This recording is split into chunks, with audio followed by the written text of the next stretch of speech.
আজকে দুর্গাপূজা হতে দিবে না ওনারা স্লোগান দিচ্ছে, এরপর বিভিন্ন জায়গায় প্রতিমা ভাঙচুর করছে। এই সব কিছু এই দেশে আমাদেরকে সংখ্যালঘু ভেবে বৈষম্য করা হয়। আর যেহেতু আমরা সংখ্যায় কম এবং আমাদেরকে সংখ্যালঘু ভাবে, তাই এই সংখ্যালঘুদের 8টা দাবি আমরা তুলে ধরেছি। আর এই 8টা দাবি অন্তর্বর্তীকালীন সরকারের কাছে আমরা চেয়েছি তিনি যথাসম্ভব পূরণ করুন। আজকে এই শহীদ মিনারে এই লং মার্চ টু ঢাকা সনাতনীদের এই আহ্বানটা করার মূল উদ্দেশ্য হচ্ছে সামনে যে আমাদের দুর্গাপূজা রয়েছে, সেই দুর্গাপূজায় আমরা যে নিরাপত্তাহীনতায় ভুগতেছি, সেই নিরাপত্তাহীনতায় যাতে আমরা না ভুগি, তিনি যাতে আমাদেরকে সঠিক পরিমাণে নিরাপত্তা দেন এবং এই নিরাপত্তার জন্য সুরক্ষা আইন ব্যবস্থা করেন। আর তাই জন্যই আমরা আজকে এই শহীদ মিনারে এসেছি আমাদের 8টা দাবি নিয়ে। আমাদের 8টা দাবির প্রথম দাবি হচ্ছে যে আমাদের সংখ্যালঘু কমিশন গঠন করতে হবে। সংখ্যালঘু কমিশন গঠনের পাশাপাশি সংখ্যালঘু সুরক্ষা আইন দিতে হবে। এরপর আমাদের যে দেবোত্তর জমিগুলো রয়েছে, মন্দিরে বিভিন্ন জমিগুলো রয়েছে, যা আগে স্বৈরাচার সরকার বা মুক্তিযুদ্ধের 53 বছর ধরে যেগুলো অন্যান্য মানুষ ভোগ করেছে, নিজের জোর দিয়ে ক্ষমতা দিয়ে ভোগ করছে, সেই সম্পত্তিগুলো আমাদেরকে ফিরিয়ে দিতে হবে। বিভিন্ন বিশ্ববিদ্যালয় এবং কলেজে আপনারা দেখতে পাবেন যে প্রতিটা ধর্মীয় উপাসনালয় রয়েছে, তাদের প্রার্থনার জায়গা রয়েছে, কিন্তু আমাদের সনাতনীদের জন্য কি রয়েছে? শুধু ঢাকা বিশ্ববিদ্যালয় বাদে বা জগন্নাথ হলটা বাদে অন্য কোনো বিশ্ববিদ্যালয়ে দেখবেন সনাতনীদের জন্য উপাসনালয়ের জায়গা নেই।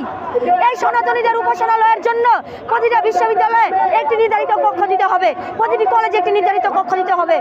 তা এই যে দাবিগুলো, আপনারা কেউ বলতে পারবেন না এই দাবিগুলো অযৌক্তিক বা অন্যায্য। প্রতিটি দাবি ন্যায্য দাবি এবং যৌক্তিক দাবি। আমরা চাই আমাদের অন্তর্বর্তীকালীন সরকারের প্রধান উপদেষ্টা ডক্টর ইউনূস, উনি সম্মানিত একজন ব্যক্তি এবং আমাদের আইডল, আমরা যারা ছাত্র বৈষম্য আন্দোলন করেছি, তিনি যত তাড়াতাড়ি সম্ভব আমাদের এই দাবিগুলো মেনে নেই।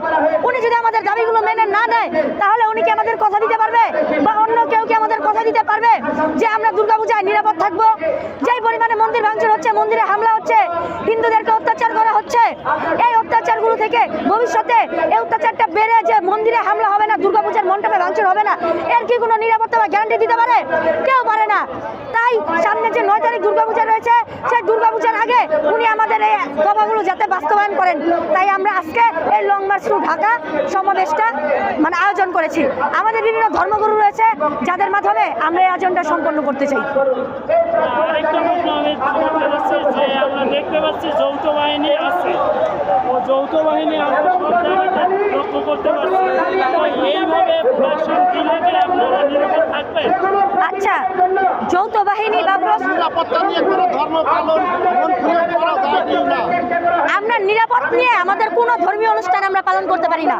আর হলো যৌথ বাহিনীর বিষয়টা, আজকে যেইভাবে আমাদেরকে যৌথ বাহিনী পাহারা দিচ্ছে, এতদিন কেন আমাদেরকে এইভাবে পাহারা দেয় নাই? ওনারা যদি আমাদেরকে এতদিন এভাবে পাহারা দিত, গত 5-6 আগস্ট থেকে যেভাবে ভাঙচুর হচ্ছে, হামলা হচ্ছে, আমরা নির্যাতনের শিকার হচ্ছি, তখন যদি এই যৌথ বাহিনী আমাদেরকে পাহারা দিত, তাহলে আজকের এই সমাবেশ হতো না আর ওনাদের এত কষ্ট করে